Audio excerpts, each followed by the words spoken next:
All right, everybody, welcome into the Week 6 NFL Prop Show. I'm going to be going through a list of player props that I really like. I'm going to be giving some advice. It's all free. I tweet out free props for every game, so if you want to see more, check it out. I appreciate you tuning in. I'm just going to get right into it. All right, so I'm going to start out with Justin Jefferson at over 67.5 receiving yards this week at minus 112. I think this game is going to shoot out. Neither team here has a defense, and there's nobody in that Atlanta secondary to stop rookie Justin Jefferson.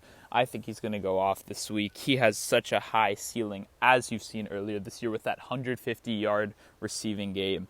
Jefferson is a monster, and this pick just seems too good to be true at minus 112, so we're locking it in. Number 2, we're going with James Robinson over 3.5 receptions at plus 122. So last week we saw Chris Thompson have a 30% snap share, I believe, which is a lot more than usual. I think this is a bit gimmicky, and I don't think this is something we should be sounding the alarms over. James Robinson at plus 122 kind of reflects that. You know, the books think this might be a little bit more risky, but I love it. Robinson still isn't getting the respect he deserves, and I'm going to be all over this weekend. I'm a huge fan of James Robinson. He's the guy. He gets all the targets. He gets all the carries. You got to lock this one in. Over 3.5 receptions.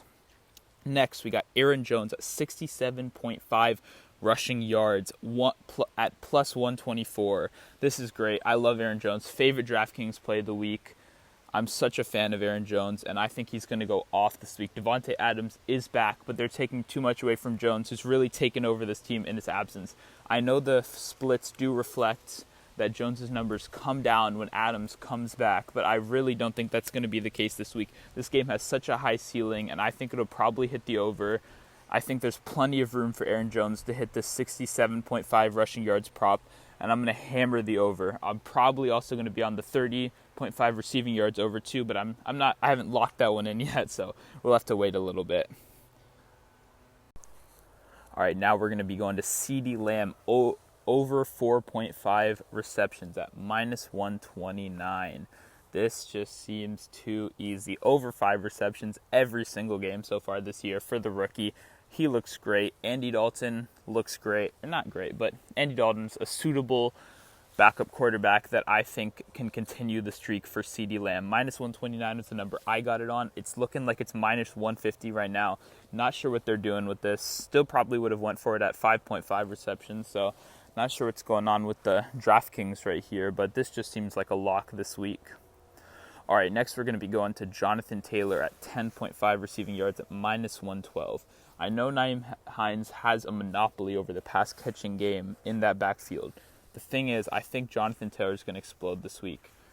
All he really needs is one reception to get this done against a defense that is not very strong with the Bengals. Jonathan Taylor is going to be their guy this game. He's going to take over. They're going to depend on him to win this game on the ground, and that means he's going to be on the field a lot. All it takes is one play action, see no one down the field. You know, T.Y. Hilton not looking too good this year. Check down to the running back. He can get 11 yards off that. Taylor is talented, and this just seems too good to be true. I think the number's gone up a little bit, but I would still not hate it at even like 13, 14. I don't know what it's at right now, but I like Jonathan Taylor this week. Next, we're going Mike Gesicki over 3.5 receptions at minus 125. Gesicki's a bit of a boomer bust tight end, but he runs all the routes necessary for you to want to pick him. He's not a blocking tight end. He's Evan Ingram. He's out there to catch the ball and make plays. His contested catch rate this year is insane. And Gesicki, obviously talented. I think they're going to be throwing at least the first half of this game, and I think Gesicki can get it. I think the Jets keep it close enough where they have to throw in the second half also, and I think Gesicki can get to that 4 receptions mark. This one I might not be the most confident on of the week, but Gesicki shows all the signs to make this pick worth it. Next, we're going to Antonio Gibson at 3.5 receptions. I'm going over at plus 110. Seems too good to be true. His passing game work has increased almost every week. He is the guy in Washington.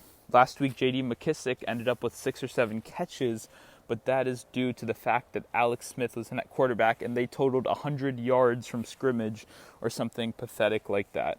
This week it's back to normal. They want to win. They want to beat the division rival Giants, and they know Antonio Gibson is going to be their best chance to do that out of the backfield. Kyle Allen loves checking the ball down, and Gibson is a good person to do that with. Plus 110, number seems worth it to me. Another pick I do like in that game that I don't have listed on here is J.D. McKissick, 3.5 receptions over at plus 125. I think it is very possible for both of these guys to have 4 catches in this game. That's McKissick's role on the team. We've seen it go up and down depending on the week, but I might be interested in selecting both of these in a Kyle Allen check down kind of offense. And the final prop of the week I'm going to be hammering right here is Allen Robinson, 6.5 receiving yards at plus 110. It's gone up a little bit, so is the Gibson number, so that's okay. But Robinson is the number one there. Foles loves him. They have a connection, you can see. And the Carolina defense is not anything to be scared of. This just seems too good to be true at plus money right here. Allen Robinson is one of the best wide receivers in the league. He does not have the respect he deserves, and I think he's going to get it this game. Bears are going to want to prove that they are not a fluke, even though they are a fluke.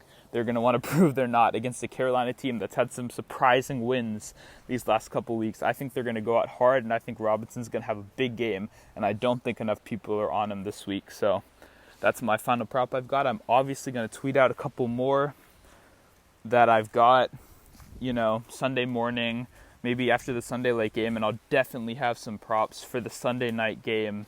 So just check the Twitter for that. That's where I put all this out for free. I'm hoping for the best. I think we do really well this week. I got a good feeling. Appreciate anyone that tuned in, and I'll see you guys next time. Thank you.